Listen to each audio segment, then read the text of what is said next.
Professor Steve West, welcome. A pleasure to be here at during Black History Month. A pleasure to be in your office here for the first time. This year's theme is reclaiming the narrative of Black History Month.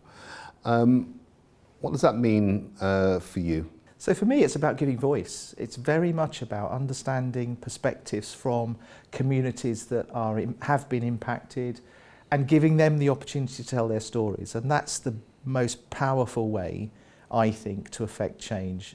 Understanding from a different perspective and then really listening hard and engaging. And we know that reclaiming that narrative is going to be really important if we're to really understand what needs to happen next. So that people like myself and other people and communities across Bristol and the university in particular can then work to be advocates, to be champions, and to work with communities to make change. Because if I'm honest, you know, one of the things that I have to take responsibility for is, as a university, we haven't made the progress that we need to make. So hands up, we need to do things differently and work more closely with communities that have been impacted. And if we don't change, we'll continue to be impacted. In what ways then do you feel the university hasn't made the sufficient progress? Well, if I look at our data tells us that both our staff communities from Black, Afro-Caribbean communities are in effect performing differently from other communities within the university. And it's not because of talent, it's not because of ability, so there must be something else that's going wrong in the way in which we're engaging with those student communities. So the awarding gap is frankly appalling. We have a very difficult job to do, I think, and we need to accelerate what we're doing and how we're doing it, because those students clearly are not getting the support or the outcomes that they deserve. That's number one. Number two is, when I look at the staff communities, we see a similar pattern. We see disadvantage in particular groups, and that's not acceptable. So if I look at promotion, if I look at retention, the data is telling me we're not getting things right. And that really triggered, for me, some work with my executive team. That was a development program, and we were going through this development around, do we understand race equality? Do we really understand what we need to do as a university? Because the data really wasn't telling us that we were getting it right. And the training was challenging us. But I didn't feel that we were really engaging with it in a way that was going to make change. And when I look at the data, there's only one conclusion that you can come to, and that is institutional racism.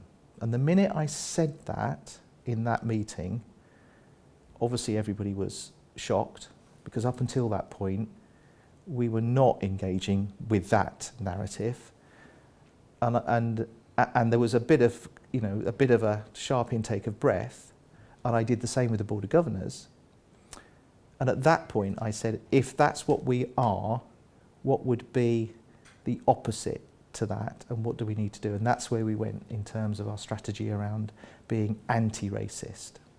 And then what would that mean? What would we need to do if that were what we were going to be focusing on? And then we've started a huge amount of work to move in that direction, and we're at the foothills.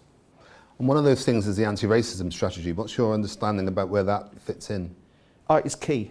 That is key, because that is a narrative that flowed really from the fact that institutional racism has to be tackled at institutional level. And the strategy is an institutional strategy which looks at everything we do as an institution. So there's the individual, clearly.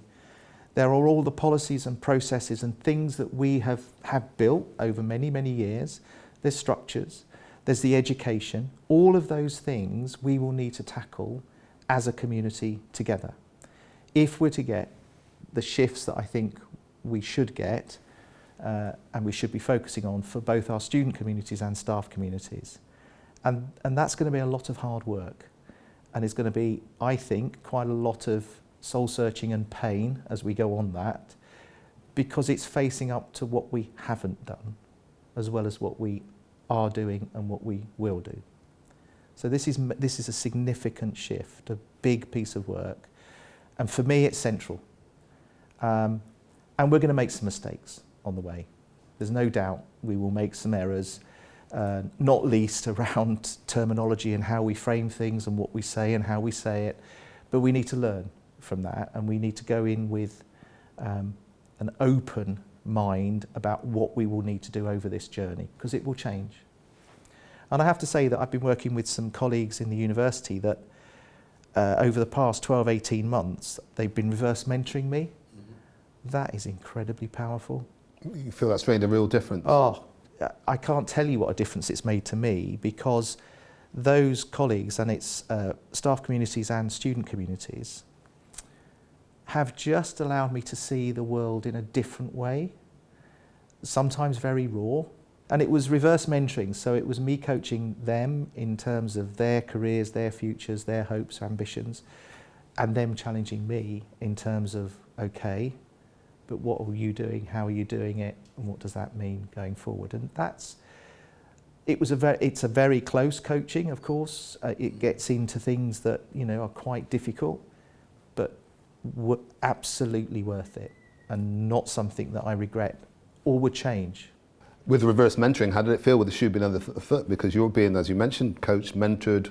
I loved it. Great. I absolutely loved it, because the problem with these senior positions, my position, is that often you're quite isolated. It's very difficult sometimes to not be put in a position where everybody's just looking for you for the answers all the time. Now, I don't have the answers, and it was refreshing to be in a conversation and to be in sessions where, a bit like this, we're just having a conversation and we would go wherever it took us. And sometimes it would be about me engaging and challenging and supporting, and other times it would be the reverse. And I got a huge amount from it, and I think I really enjoyed it. It was like lifting a huge weight off of my shoulders, weirdly, and allowing me to be human, to be connected, to be in the moment, and to be with them. I just think that's wonderful. I just think I got such a lot. And do you feel it's helped in your leadership role as diversity champion for race and ethnicity? I hope it has. And of course, it's not for me to determine, is it really? I mean, I hope it has. I hope that I have a better understanding. I hope that I can be the champion and be a positive influence on the rest of the university. Because we're in a space which is about the university and then individuals. It's about people, it's about every one of us having a part to play and stepping into a place that sometimes is a bit uncomfortable, and not allowing the agenda only to be supported by the community that it's impacting. And so, yeah, I hope that I'm doing more. I hope that people will tell me if I'm not, and what they want from me, and then from the university and the senior teams and the Board of Governors. I mean, you're acting outside of your lived experience. It's important you've got the skills to be able to at least meet the challenge. I think, and that's absolutely right, Roger. My lived experience is my lived experience. Your lived experience is yours, and that's hugely valuable. But my challenge is, how do I understand the lived experience that you have and other colleagues have? Because I won't have that. That's a big gap in my understanding and knowledge. So how do I work with and listen to, and then ensure that I take that and use it when I'm looking at making decisions, or when I'm engaging with people, or when I think I can step into a place that can make a difference. And that's important. And I have to say, over the past 12 months, I've seen a change. I think I've seen a change in me, but I've also seen really talented colleagues who we are not supporting as best we could to excel and develop their careers. And that, for me, is the thing that we've got to get right. And the same would be true on the student side. Really talented individuals. Let's talk about some of that isolation that you spoke about in terms of, because you've got to take the can for the things that you've already talked about in terms of the rewarding gap, as we call it, the attainment gap, and the issues that are apparent around racism, staff retention. Where does that accountability lie? So ultimately it's me. I have to take and accept responsibility for that because I am the head of an organisation, and the head of the organisation has to be alive to the things that go really, really well. And of course that's easy, isn't it? But also the things that are not going well, and what are you going to do about it? So I take that very seriously, and I take seriously the role that the board then plays in me being honest with the board, so that our anti-racism strategy and the work that we are doing is on their radar. This is a priority from the board down. And as I said, me going into the board and saying, I think we're institutionally racist, and these are the reasons why I think we are, and this is what we need to do in order to start to repair that, was a big moment for the board. And in fairness, the board engaged really positively, which is what I would have hoped, and continue to engage positively, because this is going to be a collective effort. This cannot be, frankly, one or two individuals. This has to be a whole university approach. And as we go, we will learn more. And the work that we've done so far, in terms of the work that Lizzie and Xavier did, just amazing to understand what's our starting place, let alone where do we want to get to, but where are we? And that, I think that's really important, that we understand where we've been and what we've done. We've had initiative after initiative after initiative. It hasn't cut through. Great people doing great work, but when you look at the data sets, it doesn't suggest it's getting the impact.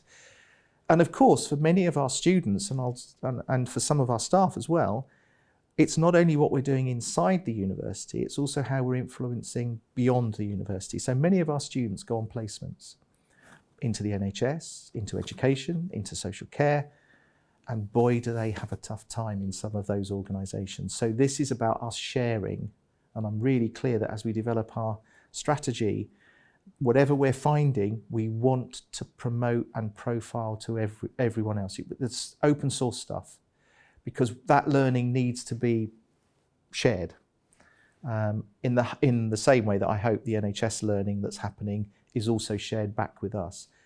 It feels like a movement going on, especially in the city region, with organisations who are trying to move all of the dials forward.